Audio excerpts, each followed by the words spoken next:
Alright, Assalamualaikum warahmatullahi wabarakatuh. Hello everyone, my name is Arif Rima Rahadian with student ID number 2024-32-107. In this video, I will walk you through my practicum report 1 for the machine learning course. The topic covers the full machine learning workflow from loading a dataset, performing exploratory data analysis, building decision tree model, visualizing it, and finally evaluating its performance. And then let's get started. The first step is loading the dataset. I'm using the heart disease dataset, which contains clinical data of cardiac patents. I imported the pandas library and loaded the file using read_csv function, storing it in a variable called pf. To verify the data was loaded correctly, I called df.head, which display the first 5 rows. As you can see in the output, the dataset has 14 columns, which age, sex, CP, etc. And then the target column contains binary values 0, means no heart disease, and 1 means heart disease is detected. All columns and numerical, which means no type conversion is needed before we move to the next step. And then next, I perform a basic exploratory data analysis.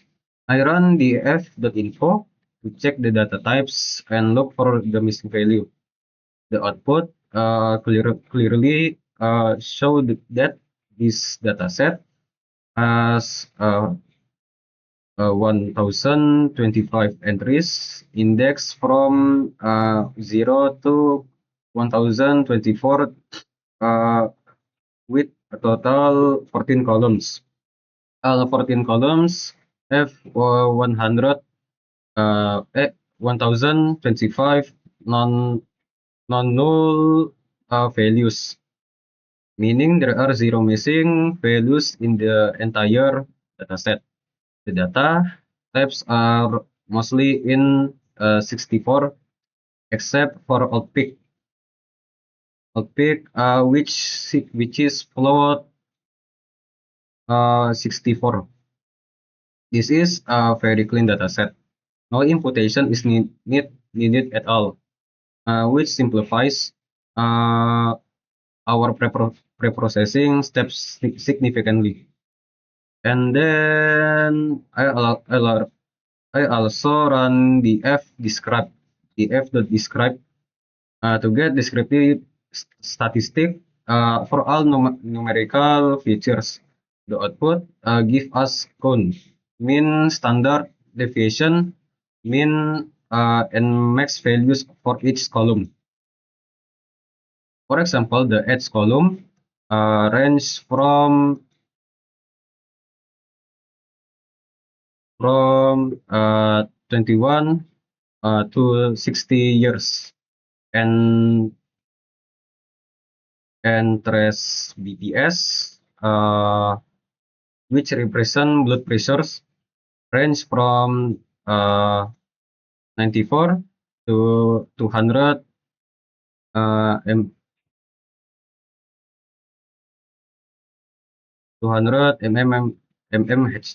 mmHg.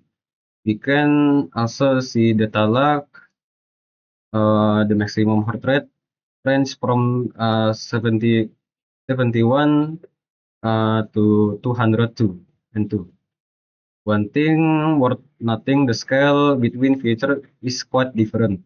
However, since we will be using a decision tree, which is scale invariant, this is not a problem.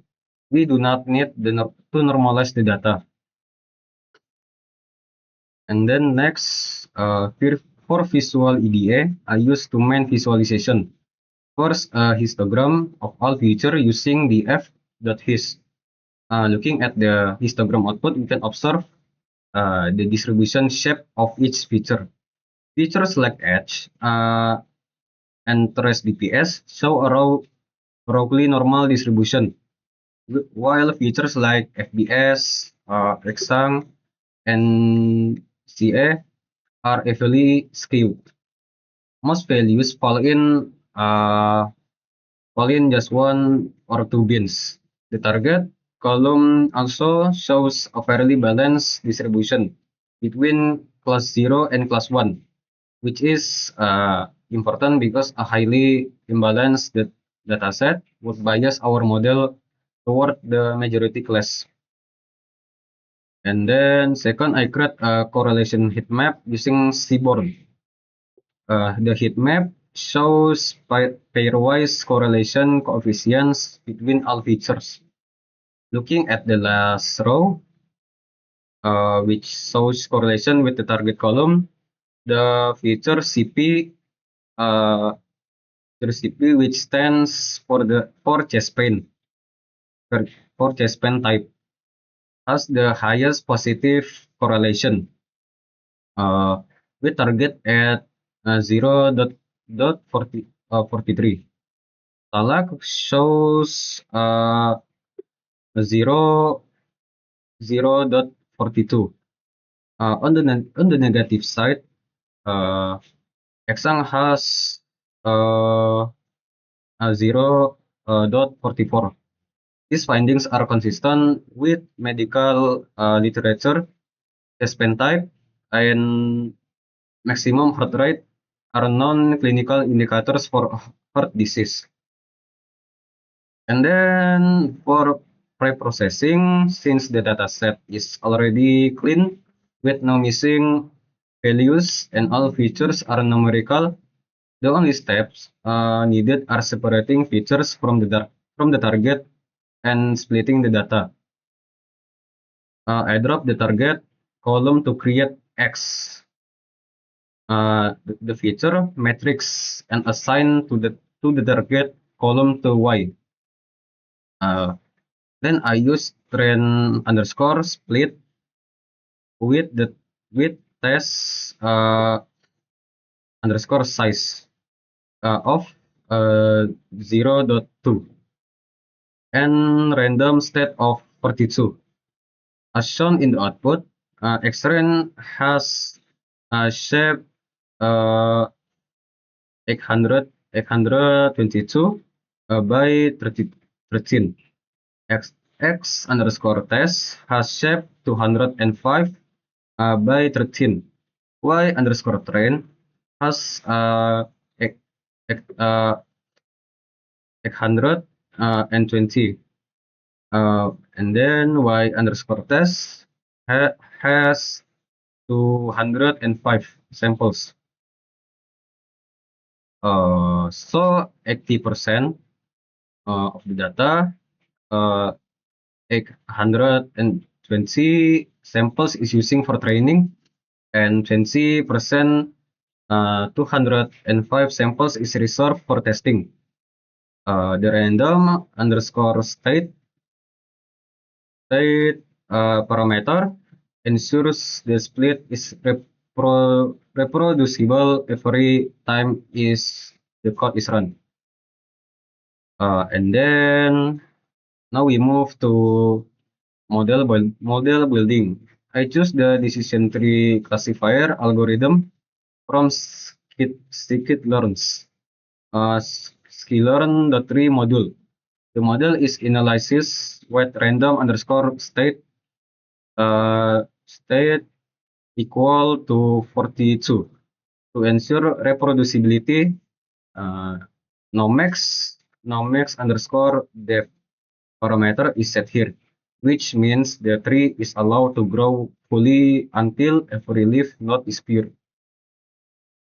The model is training using the feed function with x underscore train and y underscore train.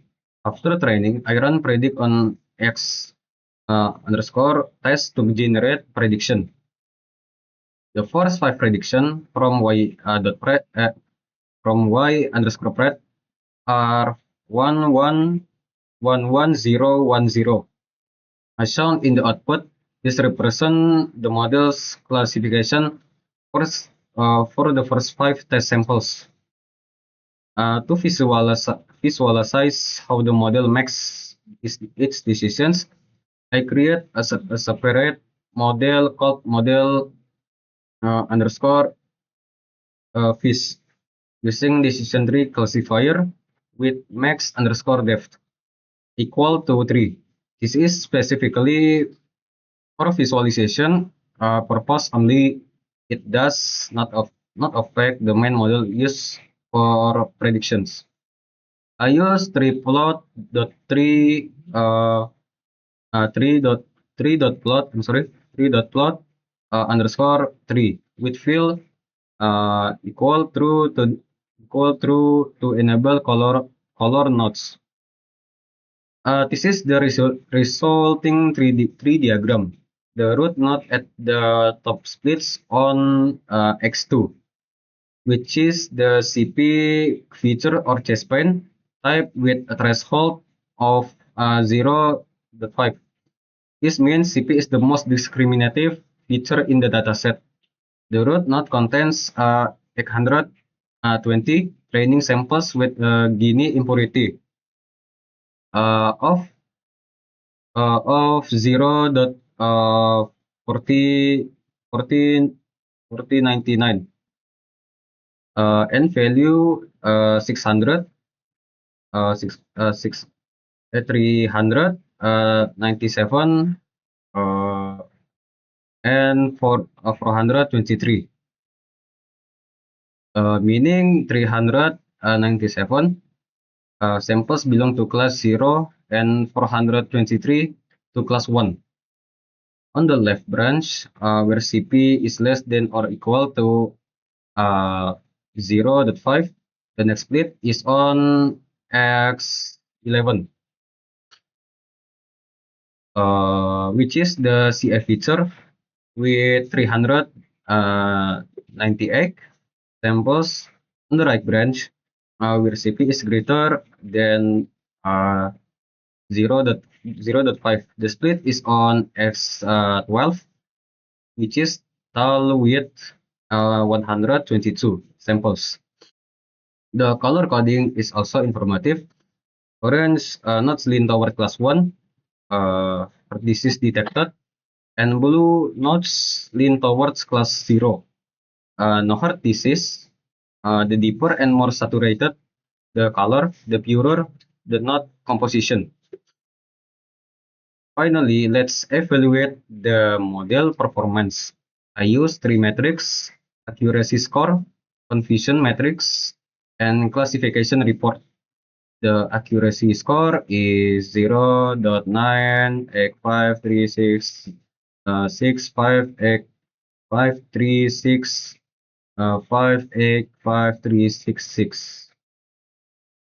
or approximately 89.5%. This means 89.5% of the 205 test samples were classified correctly.